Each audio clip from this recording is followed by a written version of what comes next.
नमस्कार। आज हम लोग बात करेंगे आपके UP PCS mains crash course के लिए कि 1857 का जो विद्रोह है उस पर किस तरह के प्रश्न आपके परीक्षा में बन सकते हैं और 1857 के विद्रोह को आपको कैसे तैयार करना चाहिए। वैसे आपने 1857 का विद्रोह जो टॉपिक है इतिहास में, ये इतना लोकप्रिय है कि मुझे लगता है कि छोटे क्लास से आप इसको कहीं ना कहीं किसी न किसी रूप में पढ़ते रहे हैं और ख़ास करके प्रारंभिक परीक्षा के पहले भी, और जो भी आपने अपने तरफ से मेंस के पॉइंट ऑफ व्यू से देखा और समझा होगा उस पर भी आपने ध्यान दिया होगा। लेकिन आज अगर हम लोग बात करें 1857 के विद्रोह के ऊपर, तो 1857 का जो विद्रोह है इस पर आपके 1857 का विद्रोह, ठीक है, इस 1857 के विद्रोह पर प्रश्न की जो फ्रेमिंग है या कोई भी एग्जामिनर जो प्रश्न का दृष्टिकोण व्यक्त करता है उसमें कौन कौन सी बातें होती हैं मैं आपको स्पष्ट करूं। पहला जो प्रश्न होता है वो होता है कारण को लेकर के कि 1857 के विद्रोह के कारण बताइए, ठीक है ना। तो एक तो आप कारण पर फोकस कर दें। दूसरा, इसी तरह से आप देखेंगे तो 1857 के विद्रोह के स्वरूप को लेकर के, विद्रोह के स्वरूप को लेकर के, स्वरूप समझ रहे हैं, स्वरूप या प्रकृति, जो भी आपको समझ में आए, स्वरूप या प्रकृति।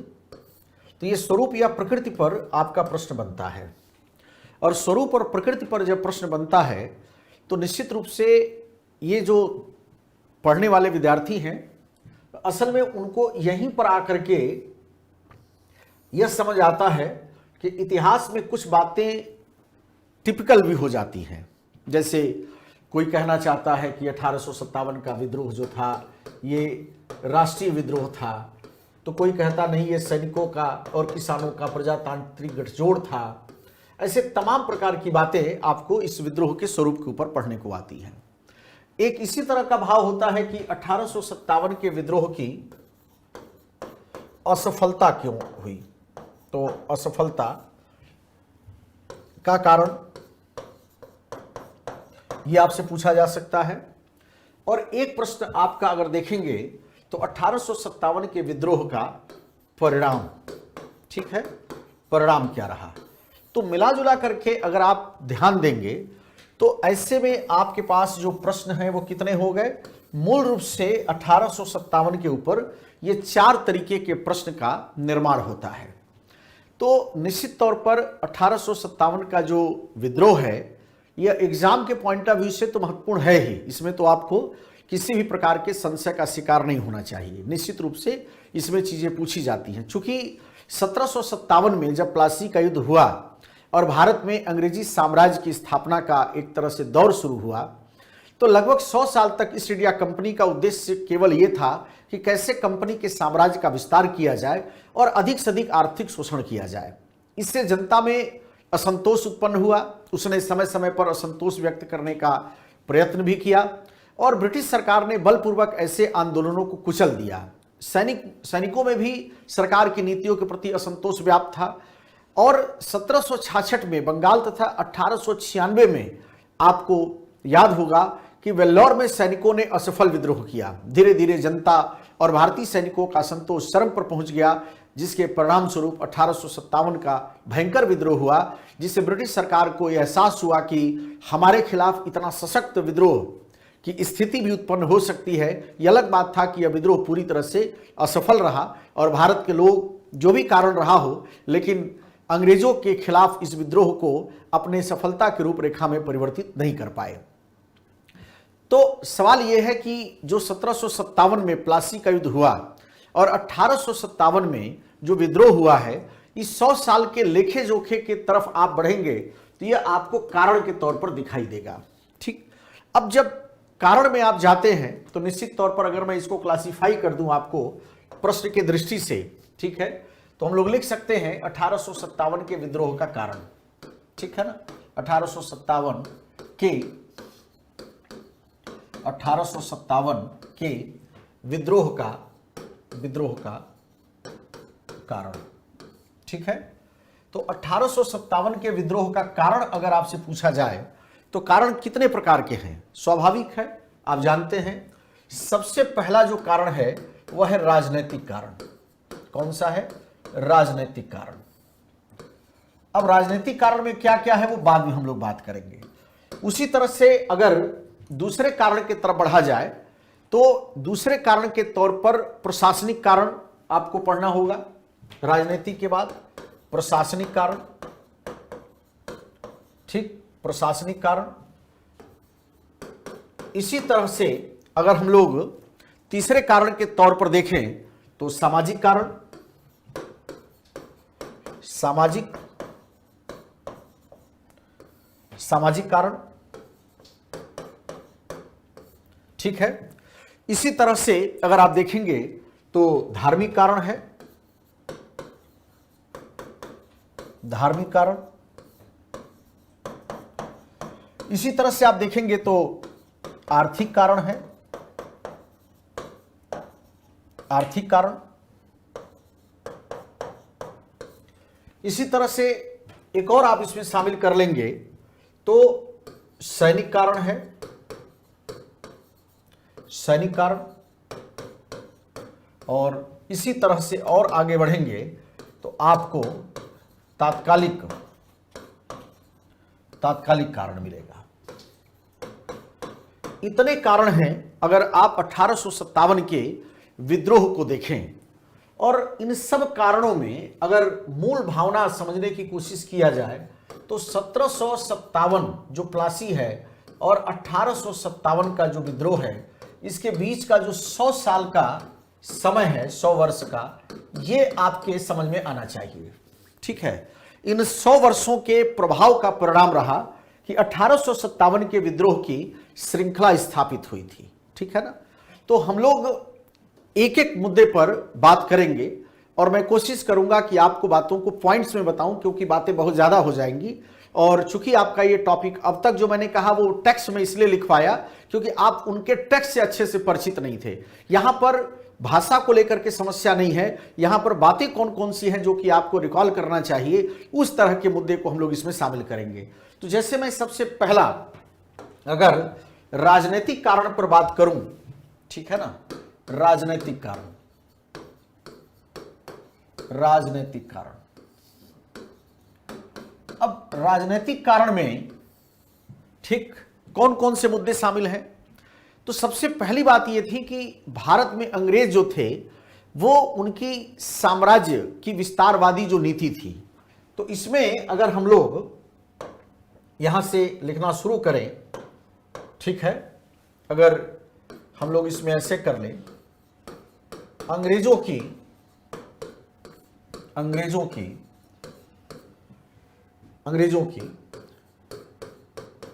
विस्तारवादी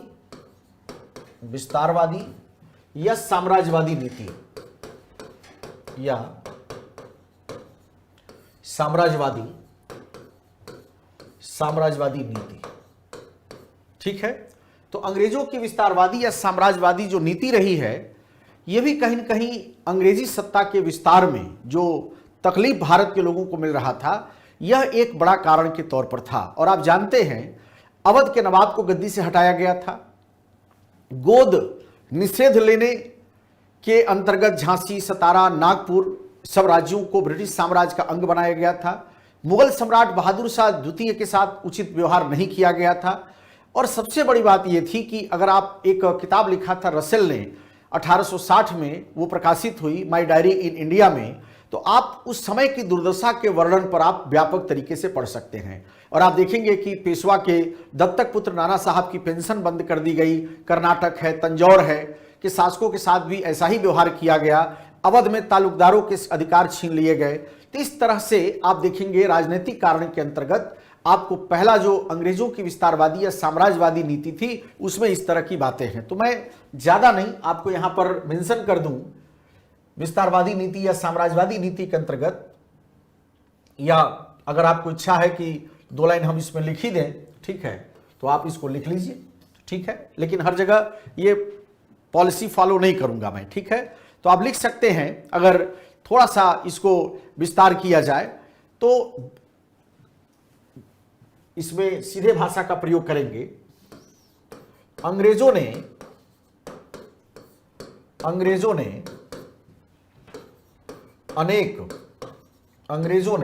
अनेक तरीकों से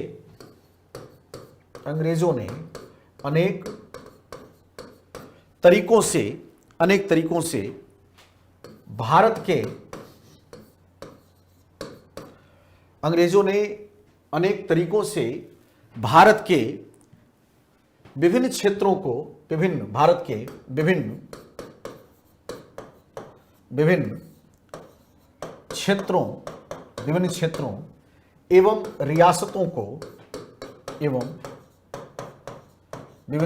एवं रियासतों को ब्रिटिश सत्ता के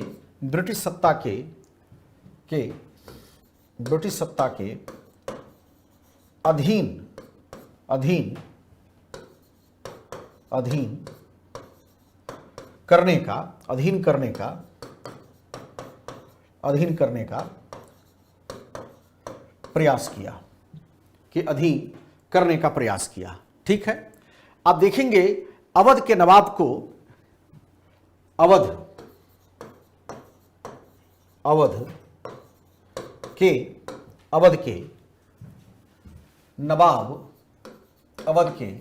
नवाब को कुशासन का आरोप लगाकर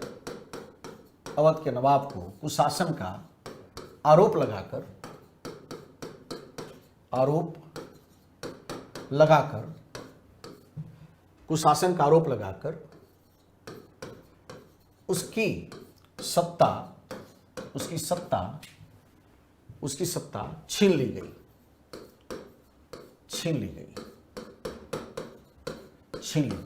ठीक है। यही नहीं, आप देखेंगे गोद निषेध नीति के अंतर्गत, याद है ना आपको, गोद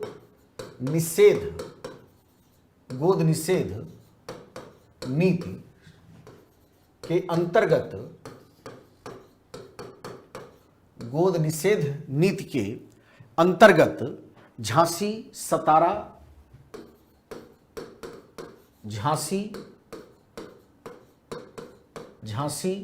सतारा, अगर आपको याद हो सहायक संधि, हड़प की नीति, इन सब में झांसी, सतारा, नागपुर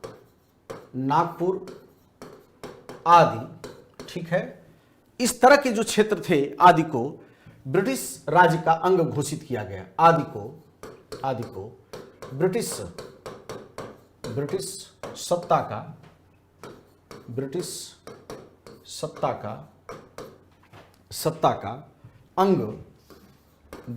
का अंग घोषित किया गया। तो निश्चित तौर पर आप समझ सकते हैं ये इतना बड़ा राजनीतिक कुठाराघात था।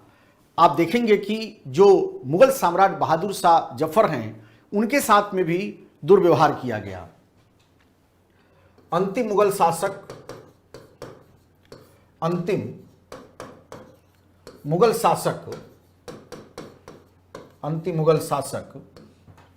बहादुर शाह जफर, अंतिम मुगल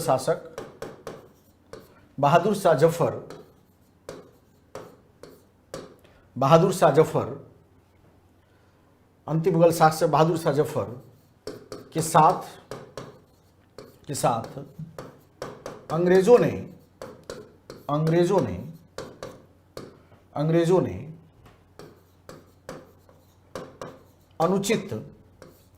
ने अनुचित व्यवहार करते हुए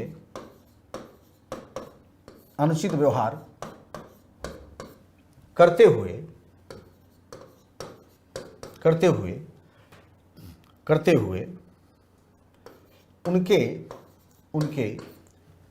शासन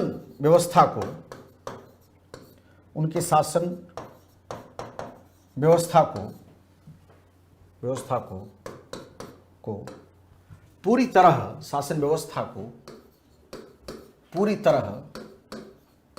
तरह नियंत्रित, पूरी तरह नियंत्रित करने की कोशिश की थी। और उस समय की स्थिति को पढ़ने के लिए एक रसेल ने 1860 में प्रकाशित किया माई डायरी इन इंडिया, और उसमें तमाम प्रकार के दुर्व्यवहारों का वर्णन आपको मिलेगा। आप जानते हैं कि पेशवा के जो दत्तक पुत्र नाना साहब थे, उनकी पेंशन बंद कर दी गई। कर्नाटक और तंजौर के शासकों के साथ भी व्यवहार किया गया गलत तरीके का। अवध के तालुकदारों के अधिकार छीन लिए गए। तो इस तरह के आप देखेंगे कि राजनीतिक कारण में अंग्रेजों की जो साम्राज्यवादी विस्तार की नीति थी, यह भयानक चिंता का विषय था। यही नहीं, नरेशों और जो राजा थे उस समय के राजा और जो उस समय जागीरदार थे, उनके अस्तित्व के प्रति भी एक तरह से चिंता की परिस्थिति आ गई थी।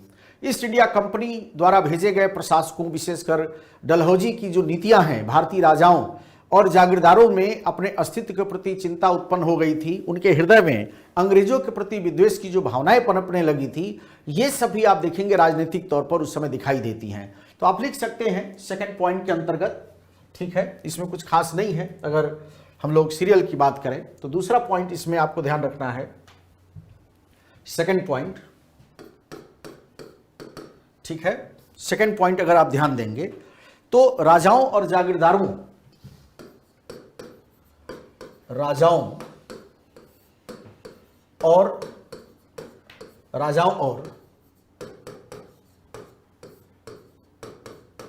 और जागीरदारों में सबसे बड़ी जो समस्या थी वो क्या थी? जागीरदारों में अस्तित्व के प्रति चिंता। तो ये आप देखेंगे दूसरा कारण हो जाएगा, ठीक है ना। और ईस्ट इंडिया कंपनी जिस तरह से डलहौजी और तमाम प्रकार के लोगों की भूमिका है, तो इसमें आपको ध्यान रखना है कि डलहौजी, ठीक है, डलहौजी की जो हड़प की नीति रही, डलहौजी की हड़प की नीति और इस तरह की चीज़ों की जो भूमिका इसमें आप पढ़ते हैं, उसको इसमें शामिल करना है कि किस तरह से भारत के जो राजा हैं या जो उस समय के जागीरदार हैं, उनको अब सुरक्षा के स्थान पर असुरक्षित स्थिति दिखाई देने लगी थी। और यही कारण है कि धीरे धीरे उनके मन में अंग्रेजों के प्रति विद्वेष की भावना पनपने लगी थी। तो यहाँ लिख सकते हैं इसी में, अंग्रेजों के प्रति विद्वेष, अंग्रेजों के प्रति विद्वेष की भावना पनपने लगी थी, पनपने लगी थी, ठीक है ना। तो इस तरह से कहीं ना कहीं ये जो लाइन है या जो चीजें कही जा रही हैं, उसको आपको समझने की आवश्यकता है। इसी तरह से भारत के लोगों में एक बहुत बड़ा आक्रोश था उस समय, आप देखेंगे वो ये था कि प्लासी का जो युद्ध हुआ था और उसमें जो हार हुई थी, उस समय अनेक सारे राज्य ऐसे थे जो ये मान रहे थे कि कहीं ना कहीं जिस तरीके की प्रवृत्तियां भारत में फैल रही हैं, उनको इस रूप में स्थापित करने या उनको बताने की कोशिश की गई थी कि तात्कालिक तौर पर जो भारत के लोग हैं उनमें एक ऐसी भावना विकसित किया जाए या एक ऐसे रूपरेखा को बढ़ावा दिया जाए जो कहीं ना कहीं भारत में अंग्रेजी सत्ता से बदला लेने वाला दृष्टिकोण बने। तो प्लासी युद्ध की हार का बदला भी आप देखेंगे कि लगभग एक भावना के तौर पर है। तो इतिहास में उसको भी हम लोग कहीं न कहीं शामिल करने की कोशिश करते हैं। तो एक लाइन इसमें यह भी लिख सकते हैं, प्लासी की हार का बदला लेने की भावना। तो कुछ विद्वान मानते हैं इस तरह की बात भी कि प्लासी के युद्ध में जो हार हुई थी भारतीयों की, खास करके बंगाल में, तो निरंतर ऐसा लगता था कि उसका बदला कैसे लिया जाए। तो ये भी एक बहुत माइन्यूट कारण है, लेकिन छोटे कारण के तौर पर आप इसको भी देख सकते हैं। तो जब कभी भी आपसे अगर कारण के तौर पर हम लोग बात करें तो राजनीतिक कारण में ये सब बातें शामिल हो गई। अब जो बात हम लोग करेंगे दूसरे कारण के तौर पर अगर आप देखेंगे तो वो है प्रशासनिक कारण, ठीक है ना। कौन सा है? दूसरा अगर देखेंगे तो प्रशासनिक कारण है।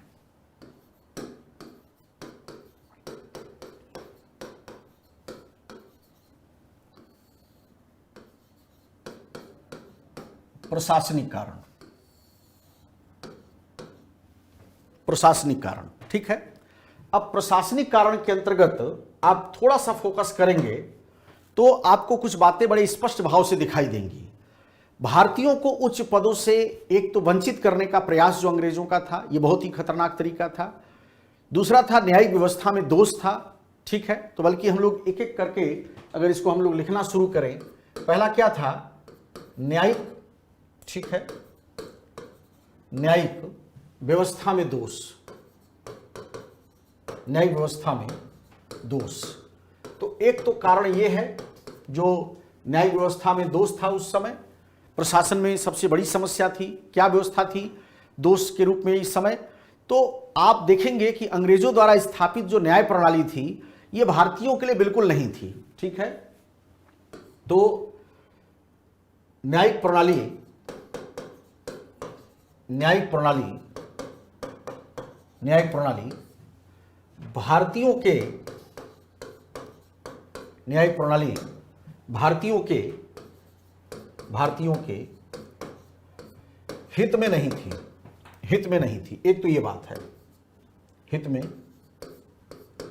नहीं थी, एक तो ये आपको दिमाग पर रखना है। दूसरा आप देखेंगे इसमें समय और धन नष्ट होता था, ठीक है ना। तो समय और धन नष्ट होता था, यह भी इसमें मुद्दा था। इतना ही नहीं था, आप देखेंगे कि न्याय भी उचित रूप में प्राप्त नहीं होता था।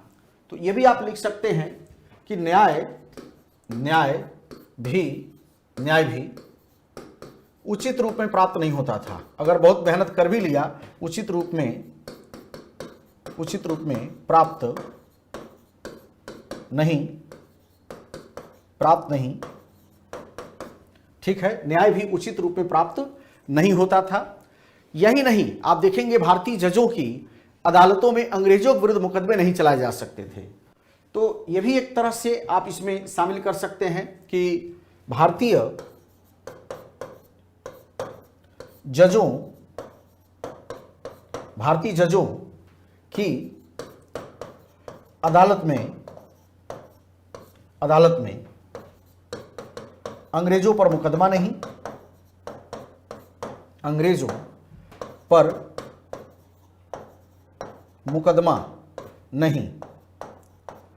तो ये भी आप उस समय की स्थिति में देखेंगे तो न्यायिक प्रणाली में अगर हम लोग दोष की बात करें तो इस तरह की बातें थी। इसके साथ साथ भारतीयों को उच्च पदों से वंचित करने का प्रयास होता था प्रशासन में। तो दूसरा लिख सकते हैं, भारतीयों को, सेकंड पॉइंट, भारतीयों को उच्च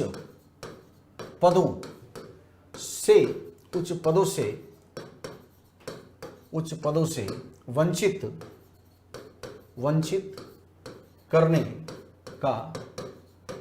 करने का प्रयास, ठीक है। अब आप देखेंगे कि अंग्रेज पूरी कोशिश करते थे, पूरी क्षमता लगाते थे कि भारत में कैसे जो शासन व्यवस्था है, जिसमें कार्य करने वाले जो लोग हैं, उनको अधिक से अधिक बड़े पदों से रोका जाए। तो एक लाइन तो क्लियर हुआ कि अंग्रेजों ने भारतीयों को उच्च पदों से दूर रखा। यहां लिख सकते हैं, अंग्रेजों ने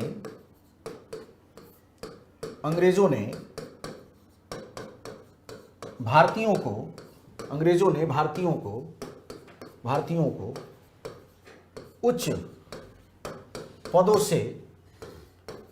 उच्च पदों से दूर रखा। यह तो मुद्दा एकदम क्लियर है, कोई संशय नहीं इसमें। इतना ही मामला नहीं था, उच्च पदों पर कार्य करने वाले अंग्रेज अधिकारी अपने अधीनस्थ कर्मचारियों के साथ उचित व्यवहार भी नहीं करते थे, ठीक है। साथ ही साथ इसमें देखेंगे अंग्रेज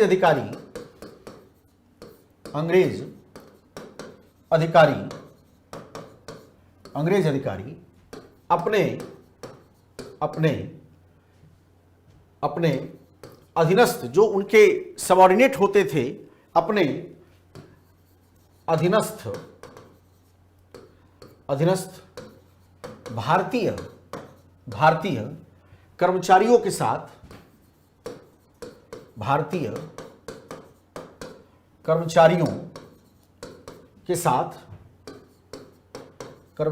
साथ उचित व्यवहार नहीं करते थे।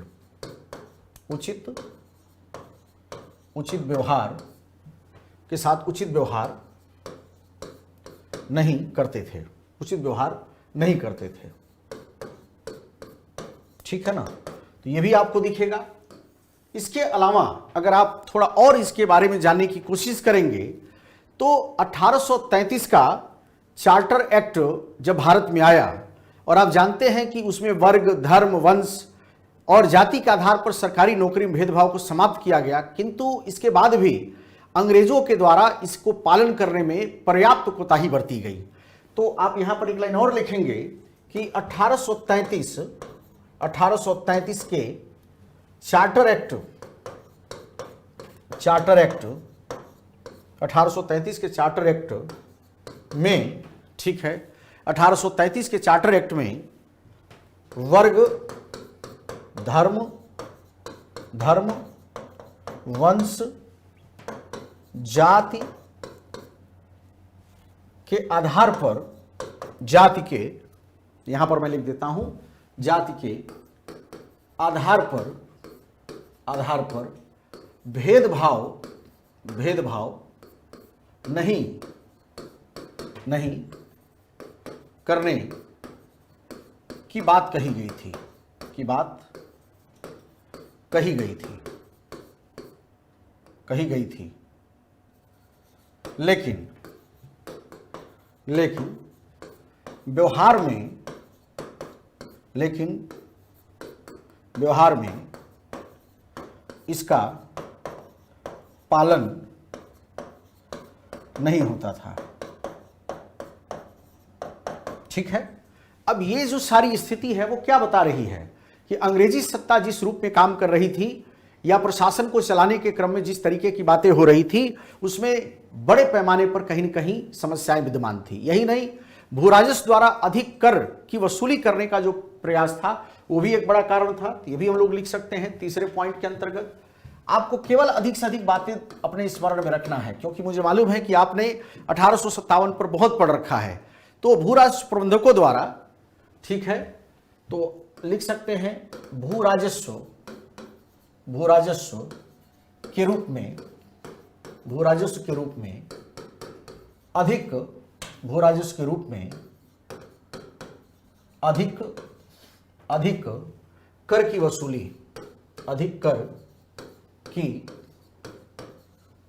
कर की वसूली। ठीक है ना? अब आप देखेंगे कि प्रशासनिक तौर पर यह मामला आर्थिक भी है, लेकिन इसको आप प्रशासन की दृष्टि से देखेंगे तो भारत के अंतर्गत जो बंदोबस्त अपनाए गए थे राजस्व की वसूली की दृष्टि से, चाहे वो स्थायी बंदोबस्त हो, चाहे रैयतवाड़ी हो, महालवाड़ी हो, ये सब क्या थे? किसानों की दशा को लगातार जर्जर करते चले गए। उनसे ली जाने वाली लगान की दरें समय के साथ बढ़ाई गई, लेकिन उनके उत्पादन की क्षमता और कृषि कार्य को कैसे बेहतर करें, इस पर प्रशासनिक तौर पर कोई गंभीर प्रयास नहीं किया गया। अंग्रेज अधिकारियों ने अपने प्रतिवेदन और पत्रों में किसानों की शोचनीय दशा का वर्णन किया है, लेकिन अंग्रेजों की नीति जो बनाई जाती थी उसमें किसानों की स्थिति में सुधार कैसे हो, इस पर कोई गंभीर प्रयास नहीं होता था। तो दो तीन बातें हैं, हम लोग इसमें लिख सकते हैं।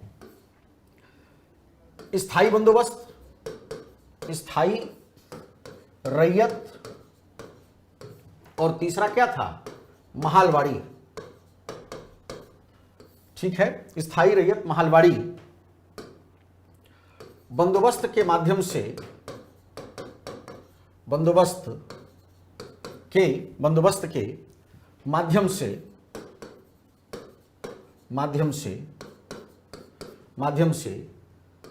राजस्व वसूली के द्वारा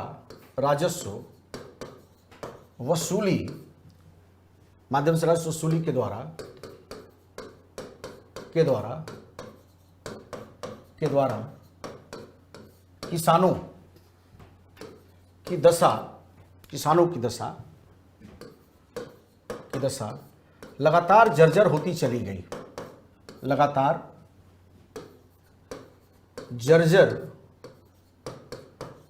जर्जर होती चली गई।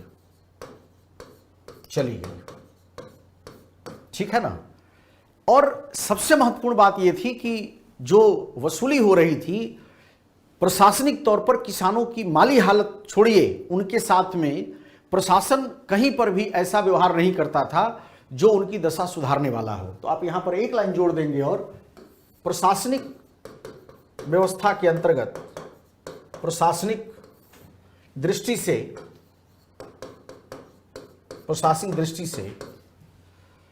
कोई ऐसा प्रयास नहीं किया गया, कोई ऐसा प्रयास नहीं किया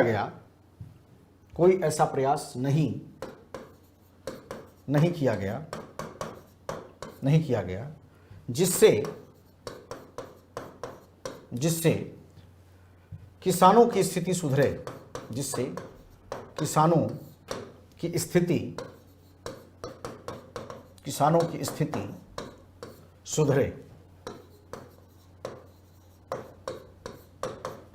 की स्थिति सुधरे। ठीक। तो इस तरह की जो किसानों की दशा थी वो लगातार बिगड़ती गई। ये भी आपको लगता है कि प्रशासन में आपको जानना चाहिए। यही नहीं, जागीरों को जब्त किया गया। उस समय आप देखेंगे कि बंबई में एक जांच आयोग का गठन हुआ और उसमें 20,000 जागीरें जब्त कर ली गई। इनाम आयोग नाम था उसका। तो इनाम आयोग के माध्यम से बंबई में जो जांच आयोग की सिफारिश आई और उस पर 20,000 जागीरें जब्त की गई थी। इन जागीरों के भूस्वामी के स्वामित्व संबंधी पट्टों को पेश नहीं कर पाने के कारण और तमाम तरह के दबाव बना करके ये सारे प्रयास किए गए थे। बेंटिक के समय में अनेक स्थानों पर माफी की भूमि इसी प्रकार से जब्त कर ली गई थी। तो जागीरों की जब्ती भी एक बड़ा कारण था, उसमें आप लिख सकते हैं चौथे पॉइंट के तौर पर।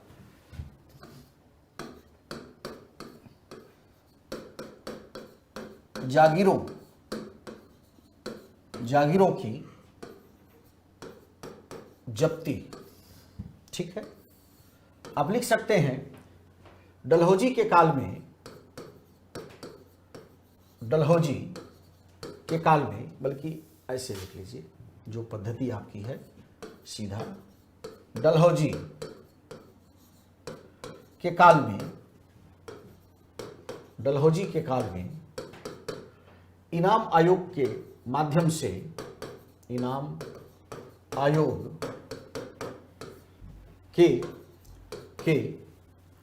आयोग के सिफारिश के आधार पर, इनाम आयोग के सिफारिश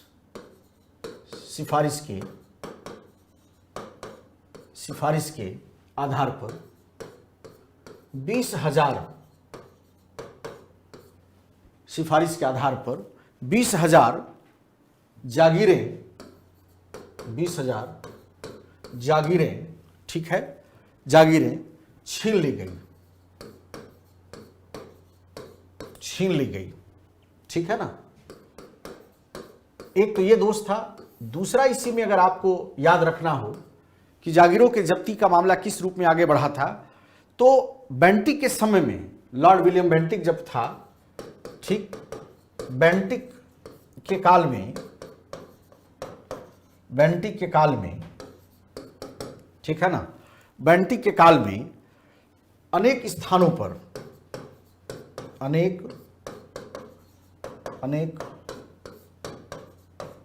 बेंटिक के काल में अनेक स्थानों पर माफी की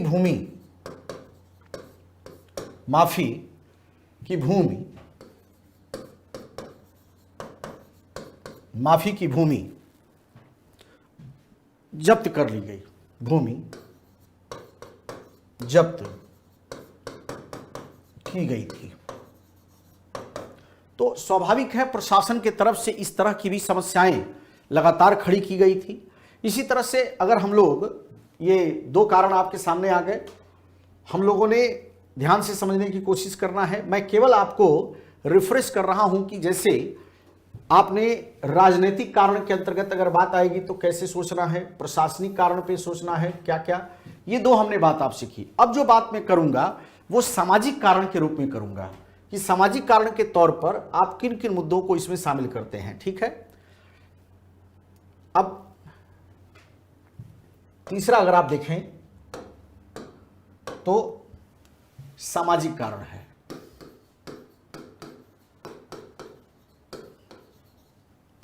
सामाजिक कारण, सामाजिक कारण, ठीक, क्या है सामाजिक कारण, जरा समझने की जरूरत करिए, समझने की कोशिश करिए। सबसे बड़ा कारण यह था, काम अंग्रेजों ने ठीक किया था, लेकिन बात वही है कि परसेप्शन जब गलत बन जाता है तो अच्छे काम का परिणाम भी कई बार आपको बुरा दिखाई देता है। आप देखेंगे कि पहला जो आपको सामाजिक कारण के तौर पर दिखाई देगा कि सामाजिक कुरीतियों को दूर करने की दिशा में प्रयास। ठीक है, तो एक तरह से अगर हम लोग पहले पॉइंट पर बात करें, ठीक है, तो समाज सुधार, समाज सुधार का प्रयास। क्या कहा मैंने? समाज सुधार का प्रयास, यह आपका पहला है, समाज सुधार का प्रयास। क्या है समाज सुधार में? अगर आप इसको पढ़ने की कोशिश करेंगे तो उस समय आप जानते हैं कि लॉर्ड विलियम बेंटिक के काल में और डलहौजी के समय में तमाम ऐसी कुरीतियां विद्यमान थी भारतीय समाज की जिसको दूर करने के लिए कानून बनाए गए थे। जैसे सती प्रथा का उन्मूलन लॉर्ड विलियम बेंटिक के समय, कन्यावध, बाल विवाह, इस सब पर निषेध लगाया गया। डलहौजी के काल में आप जानते हैं 1856 में हिंदू विधवा पुनर्विवाह अधिनियम पारित किया गया। ये सुधार भारतीय समाज के हित में थे, इसमें कहीं दो राय नहीं है, किंतु भारत का समाज एक रूढ़िवादी समाज था और उस तरीके के परिवर्तन को या उस तरीके के बने हुए कानून को भारत के लोगों ने अपने सामाजिक और सांस्कृतिक जीवन में हस्तक्षेप माना था। और इसलिए भी समाज में इस सुधार के कारण भी 1857 के प्रति लोगों के मन में आक्रोश की भावना इतनी प्रबल हुई कि विद्रोह की धारा इस कारण से भी आगे बढ़ी थी। तो हम लोग लिख सकते हैं समाज सुधार का प्रयास। ठीक, लॉर्ड विलियम बेंटिक, याद करिए, लॉर्ड विलियम बेंटिक। तो लॉर्ड विलियम बेंटिक के काल में क्या क्या हुआ आप जानते हैं? सती प्रथा, सती प्रथा समाप्त हुआ, और ये भी आप जानते हैं 1829 में बंगाल से और 1830 में भारत के अन्य जगहों पर। ठीक है, तो 1829 में यहां पर आपको लिखने की इच्छा होगी तो बंगाल शामिल कर लीजिएगा, और 1830 में अन्य भारत के क्षेत्रों से, अन्य क्षेत्रों से। तो इस तरह से जो प्रयास हुआ वो आपके दिमाग में होना चाहिए लॉर्ड विलियम बेंटिक के काल में। ठीक है, तो एक तो सती प्रथा की बात हो गई। दूसरा, इसी तरह से अगर इसमें आप पढ़ने की कोशिश करेंगे तो कहीं ना कहीं कन्यावध, कन्यावध जो होता था उस पर रोक लगाने की कोशिश हुई। उसी तरह से कन्यावध के साथ में आप देखेंगे बाल विवाह का निषेध, बाल विवाह, ठीक है, कन्यावध, बाल विवाह, ये तमाम प्रकार के उन्मूलन के प्रयास आपको उस समय दिखाई देते हैं। यही नहीं, इन सब को, बाल विवाह हुआ, ठगी प्रथा का एक, ठगी प्रथा, तो इन सब के उन्मूलन का प्रयास हुआ, उन्मूलन के लिए कानून, ठीक है ना, उन्मूलन के लिए कानून बने। तो एक तो ये था। दूसरा, इसी तरह से अगर आप याद करिए तो डलहौजी के काल में, डलहौजी के काल में आप अच्छी तरह से जानते हैं कि 1856 में हिंदू विधवा, हिंदू विधवा पुनर्विवाह अधिनियम, हिंदू विधवा, हिंदू विधवा पुनर्विवाह, पुनर्विवाह अधिनियम पारित किया गया। अधिनियम पारित किया गया। ठीक, हिंदू विधवा पुनर्विवाह अधिनियम पारित किया गया। ठीक, और हिंदू विधवा पुनर्विवाह अधिनियम पारित करने के बाद आप समझ सकते हैं कि इसे भारतीय समाज के लोगों ने अपने सामाजिक जीवन में हस्तक्षेप माना। तो इसको अगर आप एक साधारण शब्द में लिखना चाहें तो आप लिख सकते हैं इस प्रकार के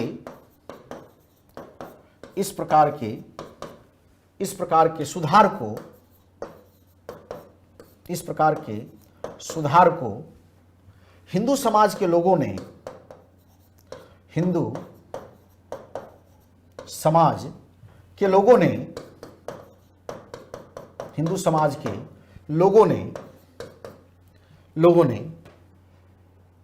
अपने सामाजिक जीवन में क्या माना? हस्तक्षेप माना।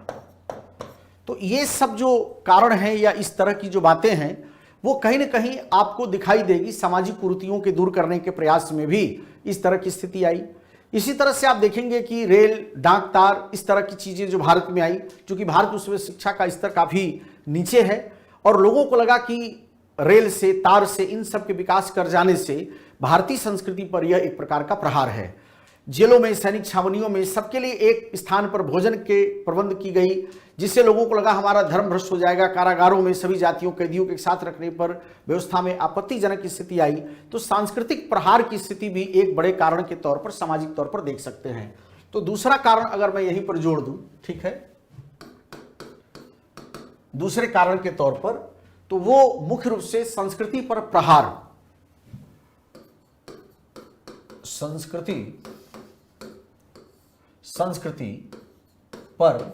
संस्कृति पर प्रहार की भावना, संस्कृति पर प्रहार की भावना, ठीक है। अब इसके अंतर्गत आपको क्या क्या शामिल करना है, जैसे रेल का विकास, ठीक है, डाक तार का विकास,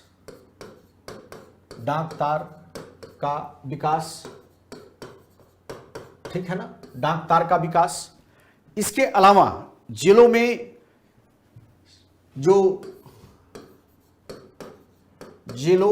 एवं छावनियों में,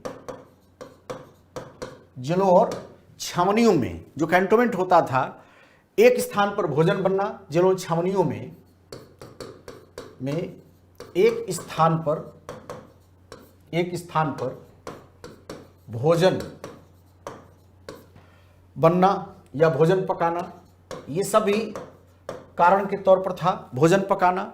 इसके अलावा आप देखेंगे तात्कालिक तौर पे तमाम प्रकार के लोगों को लगता था कि कई प्रकार के जो जाति सूचक हमारी व्यवस्था थी उस पर प्रहार है, या भोजन की व्यवस्था से अस्पृश्यता, तमाम तरह की बातें थी जो भारत में एक बलवती रूप ले चुकी थी।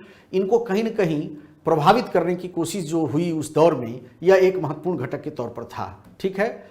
यही नहीं, अंग्रेज शिक्षा का समाज पर प्रभाव भी एक महत्वपूर्ण कारण माना जाता है। तो ये भी आप लिख सकते हैं,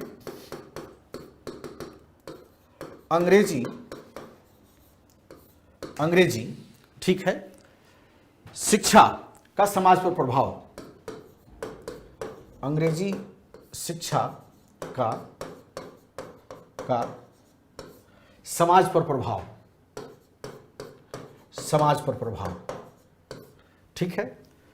तो ये भी आपको उसमें दिखाई देगा, ठीक है। इसको भी आपको कहीं ना कहीं दिमाग में रखना है। अंग्रेज शिक्षा कैसे? तो अंग्रेज शिक्षा के प्रचार से भी भारतीय समाज जीवन प्रभावित हुआ था और परंपरागत शिक्षा पद्धति को बड़ा आघात पहुंचा था। तो इससे क्या हुआ था? मन में रोष था। परंपरागत, ठीक है ना, जो ट्रेडिशनल सिस्टम था, परंपरागत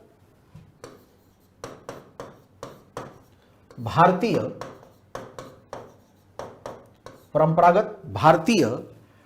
शिक्षा पद्धति को, भारतीय शिक्षा पद्धति को ठीक बड़ा आघात पहुंचा था,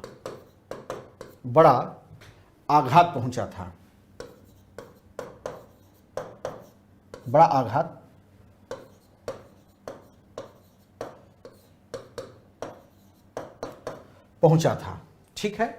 तो एक लाइन ये भी आपके दिमाग में होना चाहिए कि किस तरह से उस समय भारत के लोग तमाम प्रकार की नई नई चीज़ों से, शिक्षा की व्यवस्था के अंदर आप देखेंगे कि जो कुछ भी नए लोग पढ़ लिख करके आ रहे थे, जो परंपरागत के लोग थे, उनके मन में एक चिढ़ सी स्थिति आ रही थी। तो ये भी कहीं न कहीं एक कारण के तौर पर उस समय था।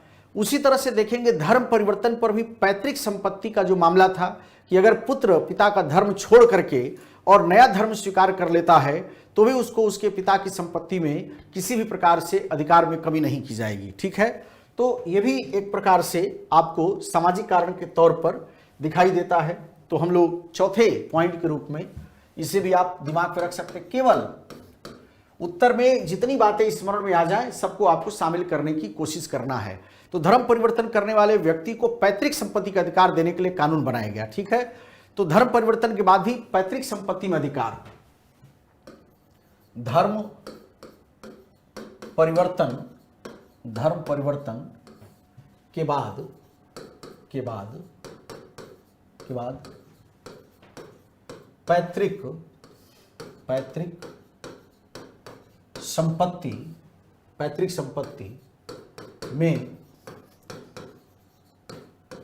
पैतृक संपत्ति में अधिकार। ठीक है, तो यहां पे इस बात को भी आपको दिमाग में रखना है कि अगर पुत्र पिता का धर्म छोड़ दे और वो नया धर्म स्वीकार कर लेगा तो भी उसको उसके पिता की संपत्ति में अधिकार रहेगा। तो आप यहां पर सीधे सीधे शब्दों में लिखेंगे पिता का धर्म त्यागने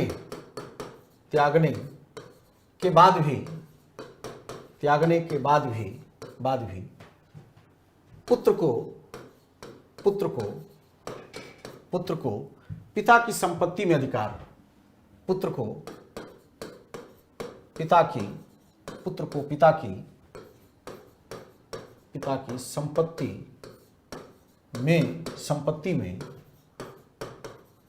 संपत्ति में अधिकार। ठीक, यह भी उस समय की व्यवस्था थी। इससे क्या हुआ, हिंदू और मुसलमानों में बड़ा असंतोष फैला और भारतीय समझने लगे कि अंग्रेजों का उद्देश्य क्या है, ईसाई धर्म का प्रचार करना है। तो इससे क्या हुआ, हिंदू और मुसलमान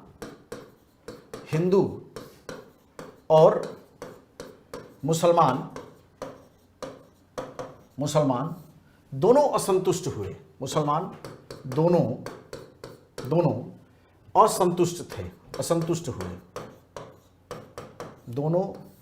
असंतुष्ट हुए। ठीक है, और प्रभाव क्या पड़ा इसका, ऐसा माना गया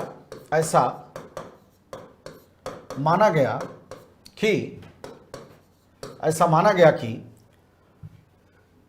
अंग्रेज ईसाई धर्म का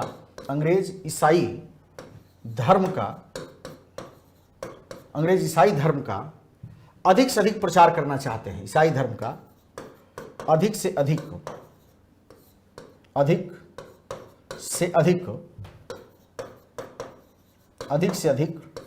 प्रसार करना चाहते हैं। अधिक से अधिक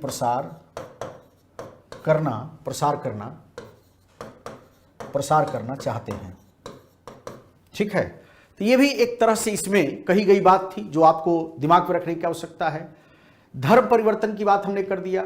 उसी तरह से सामाजिक जीवन में भेदभाव की भावना, कुलीन वर्ग की हीन दशा की बातें, और ये सब मुद्दे अगर आप शामिल करेंगे तो कहीं ना कहीं ये सभी चीजें आती हैं। तो आप लोग लिख सकते हैं सामाजिक जीवन में भेदभाव की प्रवृत्ति। ठीक है, 5वें नंबर पे सामाजिक जीवन में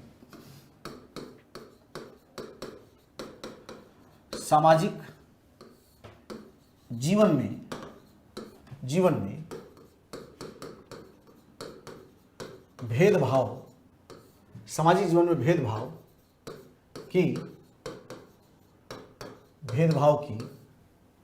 प्रवृत्ति। क्या प्रवृत्ति थी भाई, अंग्रेजों ने भेदभाव की नीति अपनाई। ठीक है, तो अंग्रेजों द्वारा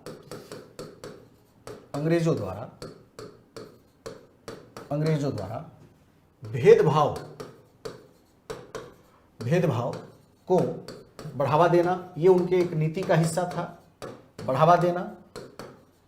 ठीक, ये उनकी नीति का हिस्सा था। यही नहीं, आप देखेंगे कि अंग्रेज व्यापारी व अधिकारी भारतीयों को अपने से हीन मानते थे, ठीक है, तो ये भी आप इसमें शामिल करेंगे। अंग्रेज व्यापारी, ठीक है, एवं अधिकारी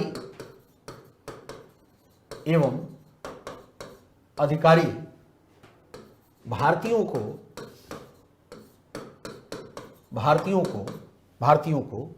अपने से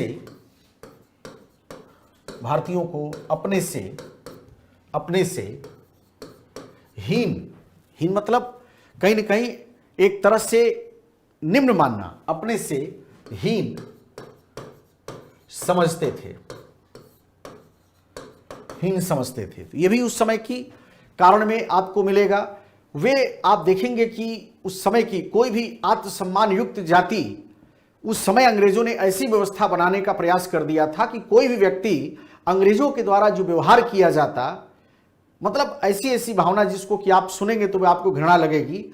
अब सोचिए, अंग्रेज को घोड़े पर चढ़ना होता था तो भारत का व्यक्ति अपना पीठ जो था वो इस तरह से करता था, दोनों हाथ और पैर नीचे करके पीठ बनाता था ताकि अंग्रेज एक पैर उसके पीठ पर रखता था और फिर वो छलांग लगा के घोड़े पर बैठता था। अब आप सोच कर देखिए कि भारत के लोगों के प्रति अंग्रेजों के मन में किस तरह की भावना विद्यमान थी और किस तरह की चीजों को करते थे, जिसे भारत का कोई भी थोड़ा सा भी सम्मान रखने वाला व्यक्ति किसी कीमत पर इस बात को बर्दाश्त नहीं करेगा। इस तरह की भावना थी। यही नहीं, कुलीन वर्ग की दशा भी लगातार बिगड़ती जा रही थी। भारत के अंदर जो संभ्रांत लोग थे, जो शिक्षित लोग थे, जो बड़ी संख्या में बुद्धिजीवी भी कहे जाते थे, इन लोगों की स्थिति भी लगातार बिगड़ती जा रही। तो सामाजिक तौर पर इन सब बातों का आपको ध्यान रखना होगा।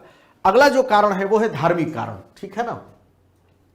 तो यहां पे आपको ध्यान से अगर आप देखेंगे तो हम लोगों ने सामाजिक कारण को भी कर लिया, ठीक है। अब जो बात हम लोग करेंगे वो धार्मिक कारण पे। चौथे नंबर पर क्या है? धार्मिक कारण है, ठीक। चौथे नंबर पे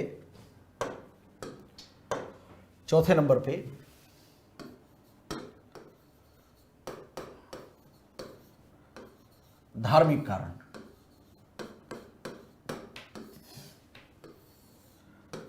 कारण। ठीक है। अब धार्मिक कारण, चूंकि समाज में धर्म और धर्म का से जुड़ा हुआ समाज बड़ा मुश्किल होता है इनको अलग थलग करके सोचना। लेकिन एक बात जो सबसे महत्वपूर्ण बात है कि भारत के समुद्री मार्ग से यूरोपियों के आगमन के समय से ही जो उत्साही कार्यकर्ता और धर्म प्रचारक थे इस देश में ईसाई धर्म का प्रचार करने लग गए थे। पुर्तगालियों ने बलात् धर्म परिवर्तन की नीति अपनाई थी। अगर हम पुर्तगालियों के शुरुआती समय की बात करें, अंग्रेजी साम्राज्य के विस्तार के साथ साथ ईसाई धर्म प्रचारकों की संख्या भी इस देश में बढ़ती चली गई। ईसाई पादरी खुले रूप से हिंदू और मुस्लिम धर्म की आलोचना करते थे। और आप देखेंगे कि मिशनरियों के क्रियाकलाप और समाजिक सुधार के कानूनों से यह धारणा बनती जा रही थी कि सरकार का लक्ष्य था भारतीयों को अधिक से अधिक ईसाई बनाने की। और यही कारण है कि ईसाई धर्म ग्रहण करने वाले व्यक्तियों को चार्टर में ईसाई पादरियों को धर्म प्रचार की स्वतंत्रता भी प्रदान की जाती थी और ईसाई मिशनरियों को इंग्लैंड से सहायता भी मतलब एक तरह से दी जाती थी ताकि वो अधिक से अधिक पैसा लगाएं और भारत के लोगों को ईसाई धर्म के अंदर परिवर्तित करने की जितनी भी आवश्यकता हो उस पर वो कार्य करें। तो इस तरह से जो कुछ भी तात्कालिक तौर पर व्यवस्था अपनाई गई थी उसमें जो भी एक्सप्लेनेशन है आपका या जो भी सारी चीजें हैं, अगर आप उसको मिलाने की कोशिश करेंगे या पढ़ने की कोशिश करेंगे तो ये सारी बातें उसमें शामिल मिलेंगी। तो इसमें हम लोग सबसे पहला जो लिखने वाले हैं, ठीक है ना, अगर हम लोग सबसे पहले पॉइंट पर बात करें तो ईसाई धर्म का प्रचार, ईसाई धर्म का प्रचार, ठीक है, ईसाई धर्म का प्रचार, ईसाई धर्म का प्रचार।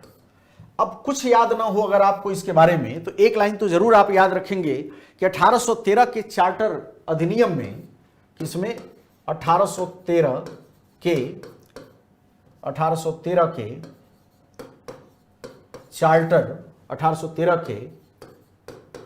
चार्टर अधिनियम में 1813 के चार्टर अधिनियम में ईसाई मिशनरियों को ईसाई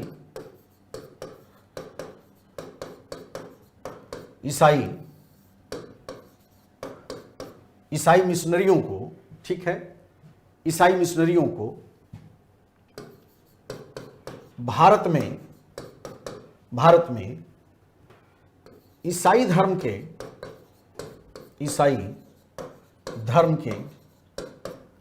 के प्रचार की छूट मिली थी, धर्म के प्रचार की छूट मिली थी। ठीक, बलात् धर्म परिवर्तन की भी घटनाएं मिलती, बलात् धर्म परिवर्तन भी होते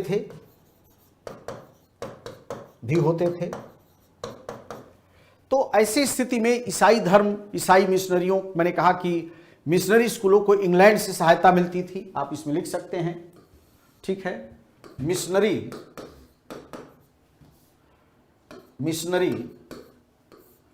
स्कूलों को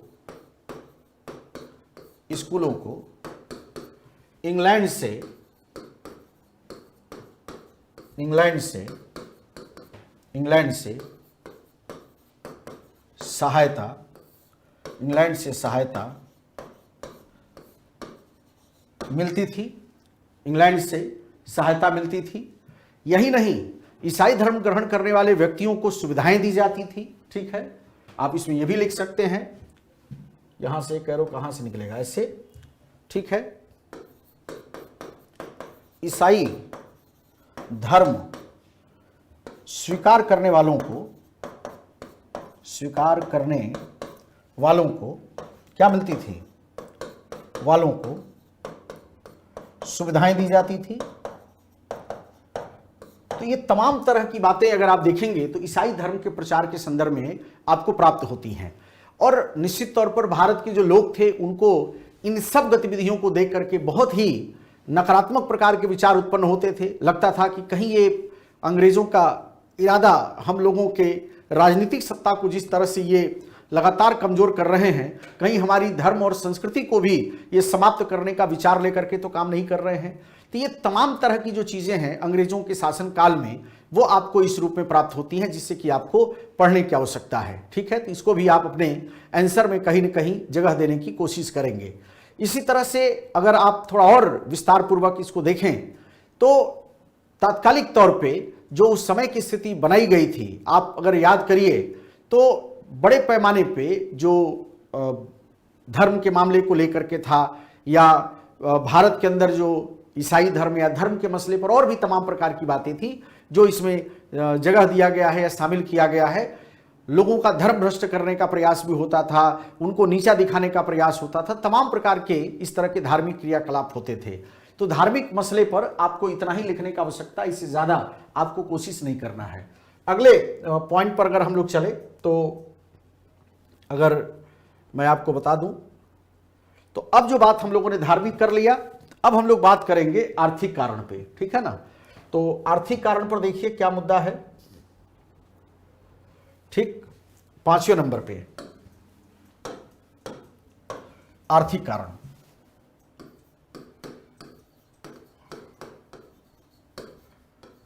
आर्थिक कारण। अब अंग्रेज चूंकि भारत आए थे तो क्या बनकर के आए थे, व्यापारी बनकर के आए थे, आपको तो पता ही है। और उनका मकसद क्या था, अधिक से अधिक भारत में जो कुछ भी प्राप्त हो धन के रूप में हम उसको अधिक से अधिक वसूल करें, उसको हम लेकर के जाएं। तो पहली बात यह थी कि राजस्व के माध्यम से भारतीयों का शोषण। तो पहला क्या होगा इसमें, राजस्व के माध्यम से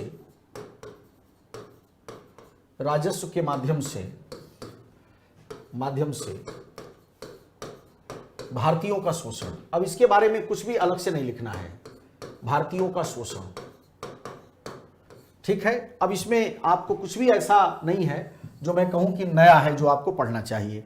आप अच्छी तरह से जानते हैं जब प्लासी का युद्ध समाप्त हुआ, बक्सर का युद्ध हुआ, 1765 इलाहाबाद की संधि हुई, बंगाल में, बिहार में, उड़ीसा में द्वैध शासन की सत्ता स्थापित हुई, अंग्रेजों ने राजस्व का पूरा मामला अपने हाथ में लिया और दीवानी के मामले के अलावा जो निजामत का काम था वो नवाब के हाथ में बने रहने दिया गया और प्रयास किया अंग्रेजों ने कि भारत में जितना भी हो सके राजस्व के माध्यम से हम अपने आर्थिक या कंपनी के उद्देश्य को पूरा करने में सफल हो जाए। और इस प्रयास में अंग्रेजों ने किसी भी प्रकार की कोई कसर नहीं छोड़ी। एक तरह से आप जब पढ़ते हैं तो उस समय एक लाइन आता है कि बंगाल कहाँ तक लूटा हुआ राज्य था और बंगाल कहाँ तक प्रायोजित राज्य था। तो आप पढ़ते हैं कई बार रहता है कि बंगाल एक प्रायोजित राज्य भी था, एक लूटा हुआ राज्य भी था।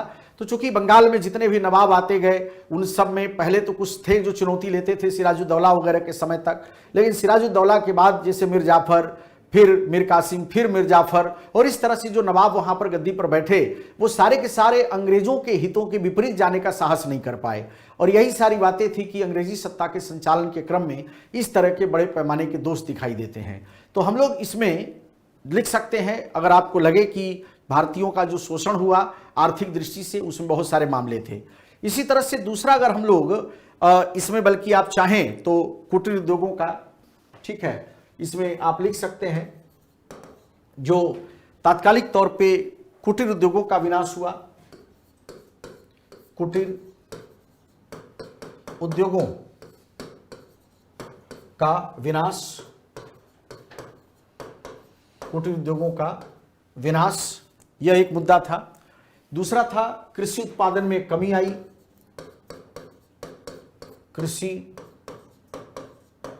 उत्पादन में कमी।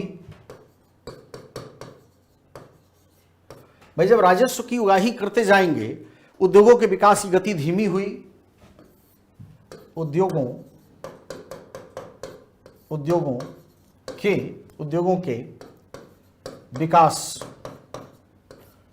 विकास की गति का धीमा होना, ठीक है। इसी तरह से आप देखेंगे तो व्यापार का विनाश हुआ, ठीक है, व्यापार का विनाश होना, कमजोर नहीं, विनाश होना, व्यापार का विनाश होना।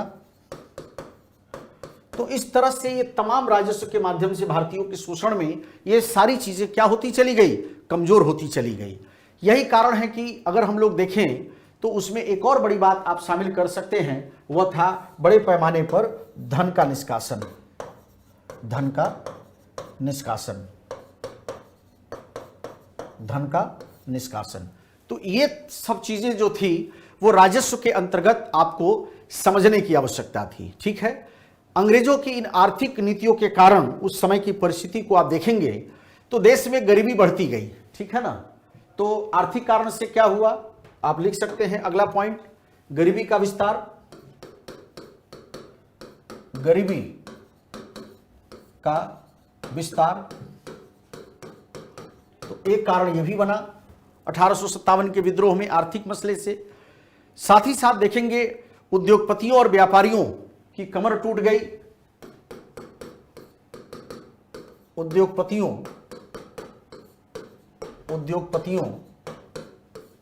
एवं व्यापारियों, उद्योगपतियों व्यापारियों की स्थिति में गिरावट, यह भी एक बड़ा कारण था। उस समय की परिस्थिति को देखें तो खाद्य पदार्थों की कीमतों में वृद्धि हुई, ठीक है, खाद्य पदार्थों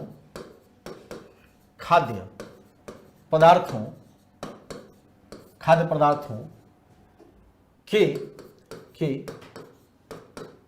मूल्य में वृद्धि, लिख लीजिए, के मूल्य में वृद्धि। ये सब जो है उस समय के आर्थिक दृष्टि से समस्या उत्पन्न करने वाले कारक थे। इसके बाद अगर थोड़ा सा हम लोग नजर डालें आर्थिक कारण के बाद, तो आपको आर्थिक कारण में आपको बात समझ में आ गई। अब जो बात हम लोगों को करनी है वो सैनिक कारण करना है, ठीक है ना। सैनिक कारण भी एक महत्वपूर्ण कारण के तौर पर था और उस समय की स्थिति को अगर आप देखेंगे तो कहीं ना कहीं सैनिक कारण के भी अपने महत्व थे। और छठे नंबर पे हम लोग बात करेंगे सैनिक कारण का। ठीक है, सैनिक कारण का, छठे नंबर पे सैनिक कारण।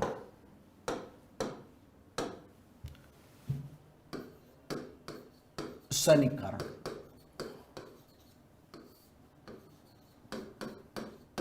सैनिक कारण। ठीक है, सैनिक कारण। सैनिक कारण में बहुत तरह की समस्या थी। क्या क्या समस्या थी सैनिक कारण में? पहली बात, इसको एक पैराग्राफ में लिख लेना है। सैनिक कारण में कोई पॉइंट नहीं बनाना है।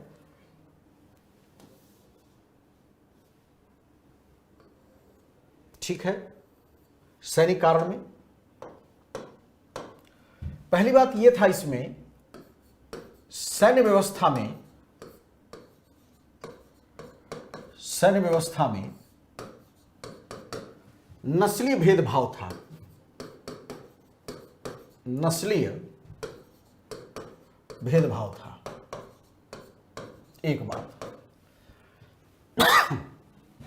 दूसरा, इसमें कारण अगर खोजेंगे तो भारतीय व्यक्ति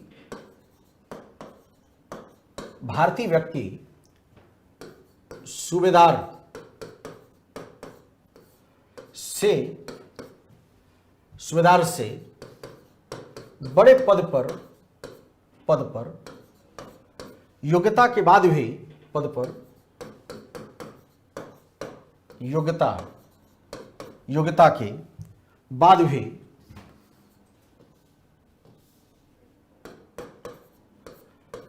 के बाद भी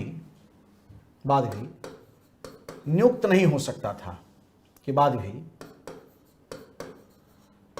नियुक्त नहीं हो सकता था, नियुक्त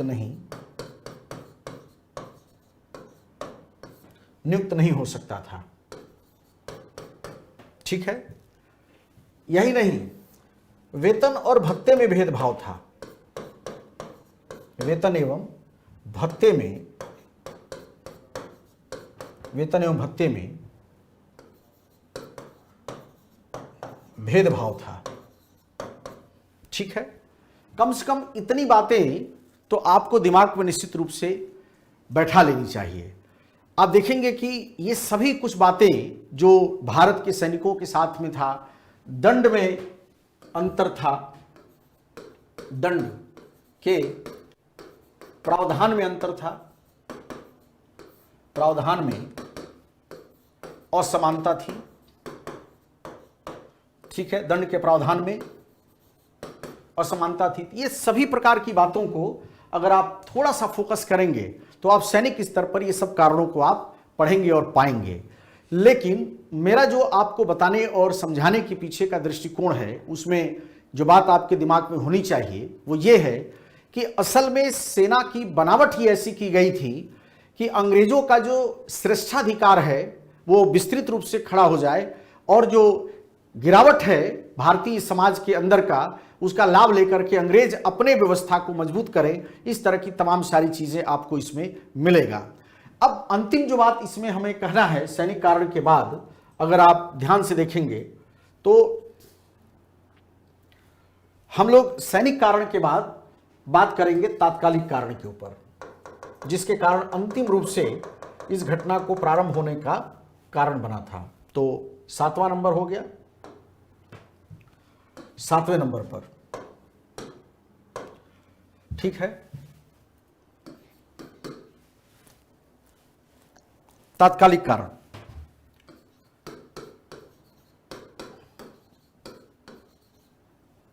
तात्कालिक कारण, तात्कालिक कारण, तात्कालिक कारण। ठीक है, अब तात्कालिक कारण में कौन कौन से कारक जिम्मेदार हैं?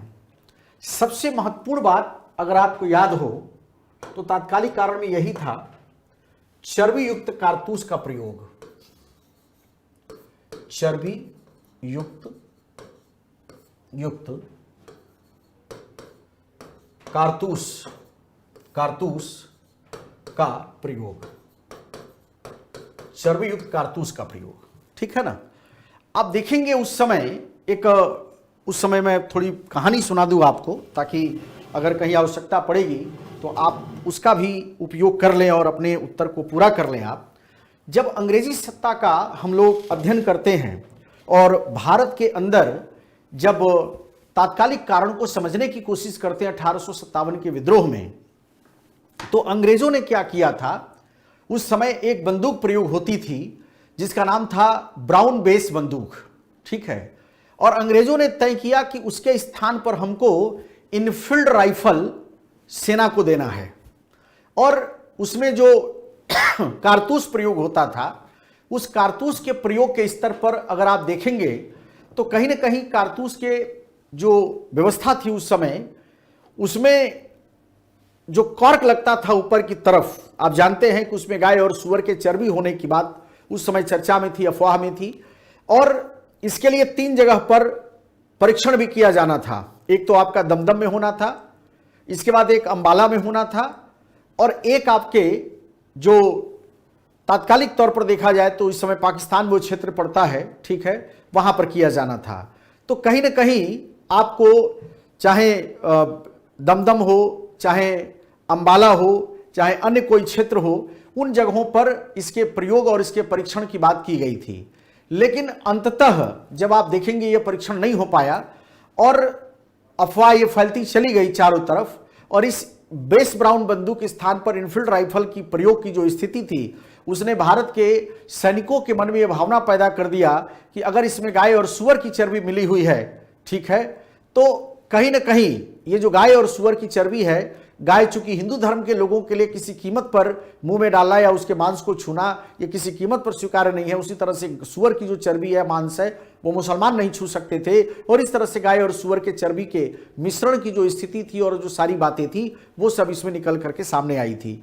तो कहने का मतलब मेरा ये हुआ, या इसको समझाने की बात आपको अगर देखें या समझने की कोशिश करेंगे आप, तो कहीं ना कहीं तात्कालिक तौर पर, ध्यान से इसको समझिएगा, यह भारत में तात्कालिक तौर पर लोगों के मन में जितने सारे कारण अभी तक हमने आपको बताए, उन सभी कारणों में एक अंतिम कारण के तौर पर यह उसी तरह से था जैसे बारूद में कोई माचिस लगाने वाली बात हो या जो उसको शुरू करने वाली बात हो, इस तरह की चीज उसमें दिखाई देती है।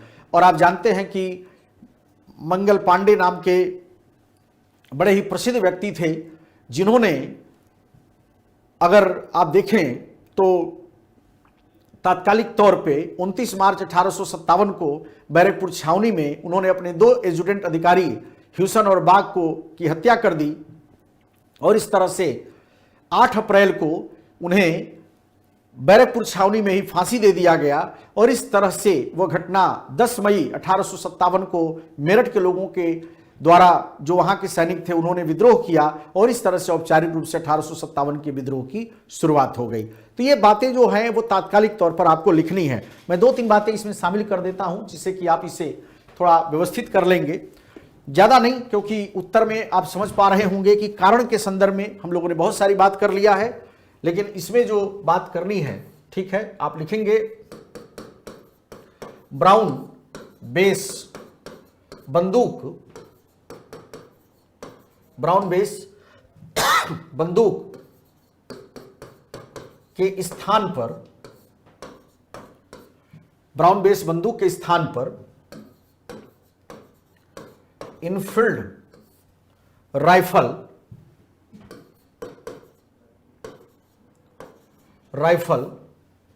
प्रयोग करने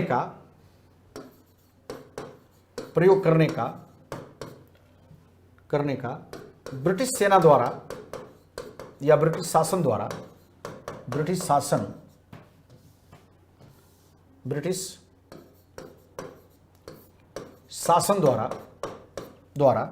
निर्णय लिया गया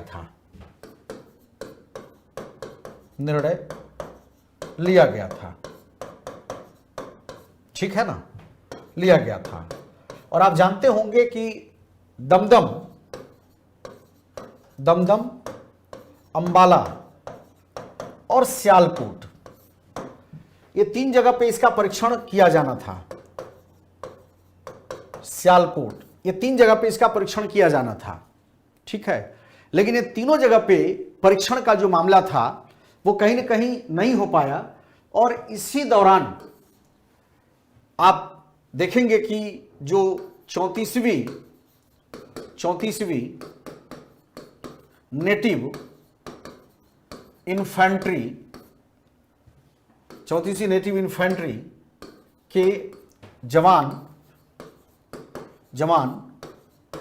मंगल पांडे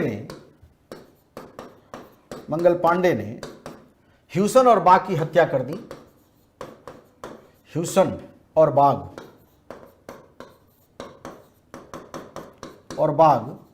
की हत्या कर दी। मामला यहीं तक नहीं था। यह मामला 10 मई को कहां पहुंचा?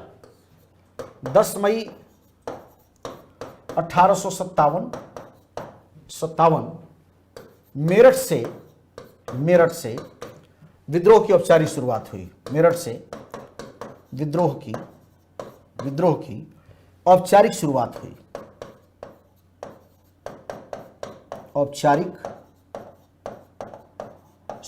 हुई। ठीक है ना? तो इस तरह से आप देखेंगे तो 1857 के विद्रोह के पीछे के जो कारण हैं उनमें इतनी सारी बातें हैं जो आपको ध्यान होनी चाहिए। और अगर विद्रोह पूछा जाएगा, मैं बार बार कहता हूं कि जब आप यूपीपीसीएस में या यूपीएससी के क्वेश्चन लिखते हैं तो आप हमेशा ये ध्यान रखिए कि अनप्रोडक्टिव लिखने की कोशिश नहीं करेंगे। दो ही बातों का ध्यान रखना होता है। एक, भाषा का लेवल बड़ा अच्छा होना चाहिए, मतलब जटिल शब्दों का प्रयोग नहीं, भाषा में सहजता होनी चाहिए। अब आपको दवा खानी है पैरासीटामॉल, तो पैरासीटामॉल के जगह पे आप, पैरासीटामॉल तो है ही है कठिन, वो तो आप लिख ही लीजिए, लेकिन अब पैरासीटामॉल दवाई के बाद आपने जो लैंग्वेज लिखा कि इसको खाइए, अब पता चले कि वहां पर पैरासीटामॉल खाने की जगह पर खाना शब्द जो है खाद्यंती लिख दीजिए, और पता चले संस्कृत निष्ठ लिख दीजिए, लगे तो आप फारसी भी लिख दीजिए, पता चला दवाई का नाम ही पकड़ में नहीं आ रहा क्योंकि भाषा ही समझ में नहीं आ रही है। तो शब्दों में विषय के जो शब्द हैं वो तो ठीक हैं, लेकिन विषय के शब्द के अलावा जो भाषा के शब्द होते हैं उनकी जटिलताओं से बचने की जरूरत होती है। मैं एक प्रश्न लिख देता हूं जिससे कि आप थोड़ा समझ पाएं कि 1857 के विद्रोह पर आपको किस तरह के प्रश्न पूछे जाएंगे और आपको क्या लिखना होगा। तो मैं यहां पे लिख देता हूं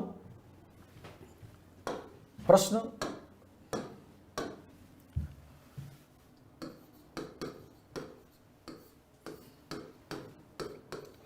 1857 के विद्रोह के कारणों 1857 विद्रोह के कारणों को स्पष्ट करें। ठीक है, ये आपको लिखना है 125 शब्द में। कितने में? 125 शब्द में। और ये प्रश्न होगा 8 अंक का। ठीक, ये तो हो गया। दूसरा प्रश्न थोड़ा इससे हम स्टैंडर्ड बढ़ाते हैं और देखिए, अगर ये नहीं पूछेगा तो फिर किस तरह का प्रश्न करेगा।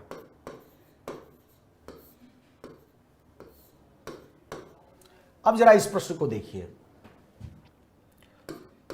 1857 का विद्रोह, 1857 का विद्रोह अंग्रेजी सत्ता के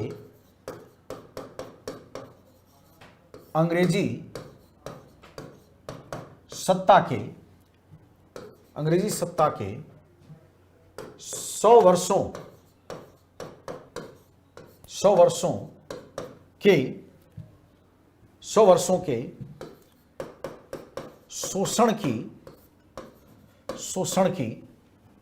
1857 का विद्रोह अंग्रेजी सत्ता के 100 वर्षों के शोषण की चरम परिणति